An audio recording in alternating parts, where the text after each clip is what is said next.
What up, demons, and welcome back to Yokai's Why You Should Watch series. Today is a special day. Considering all that's happening around the world of pandemics as I make this video, I thought it would be quite suitable to do High School of the Dead.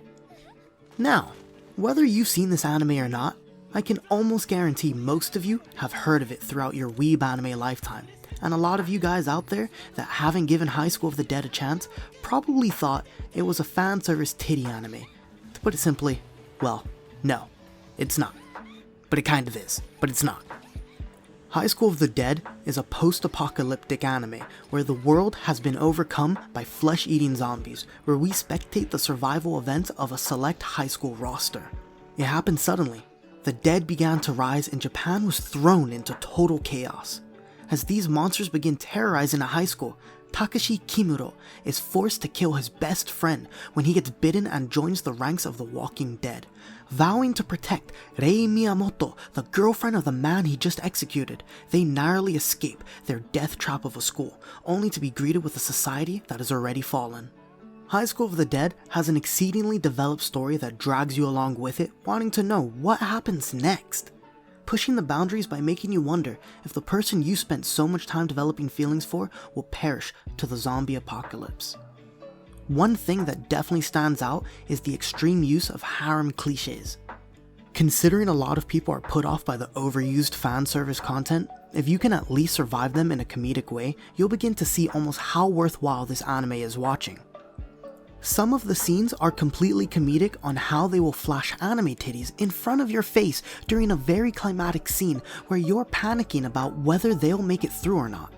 You'll just sit there snickering to yourself wondering how can such a serious scene be so funny? Furthermore, the animation in 2020 is a bit out of touch, but considering this anime aired in 2010, you should be able to appreciate the artwork compared to some other 2010 animes.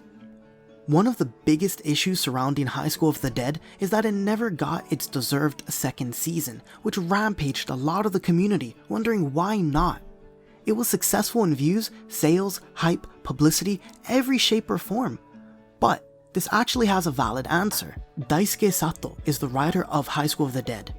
And the writer Daisuke Sato had a heart disease that required a lot of treatment, surgery, and recovery.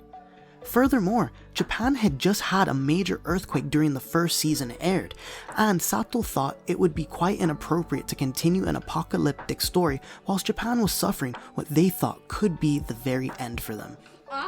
Whilst Japan took a few years to recover, Sato was struck with his illness once again, which would make him bedridden for the rest of his living years. He was unable to continue any of his projects, and before dying on March 27 of 2017, he was surprised to see how High School of the Dead would become one of his most famous works and wished he could have continued it, but was very happy with how it reached his audience in the very end. So now that the back lore of High School of the Dead has been cleared up, I don't want to hear any more fake news about why there was no second season, as this was quite just. High School of the Dead is an anime that in my honest opinion draws some real life behaviors to the characters.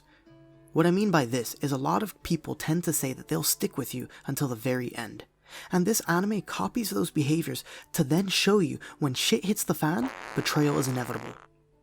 We see a wide range in cast and character development, from the overly cocky gamer who thinks that they know how to battle everything, to the martial artist believing that they have lived for this exact moment, to a typical romance where they rather live a Romeo and Juliet life till the very end. Not every personality is captured, but at least a vast majority of the common ones are. Some of the scenes will have you referencing your friend saying, "Yup, that's Tyler. Tyler's definitely this guy for sure." Who's Tyler? I have no goddamn idea. That's just an example. Moving on, I know that there are some nerds that like to know if this is worth watching because it may have been executed in a non-preferred way, depending on the cast such as the directors. So, to add further to this, I will tell you that the studio of High School of the Dead is Madhouse Studio, which is quite the established studio, because they have made things such as Hunter x Hunter, One Punch Man, Death Note, Parasite, and hundreds more.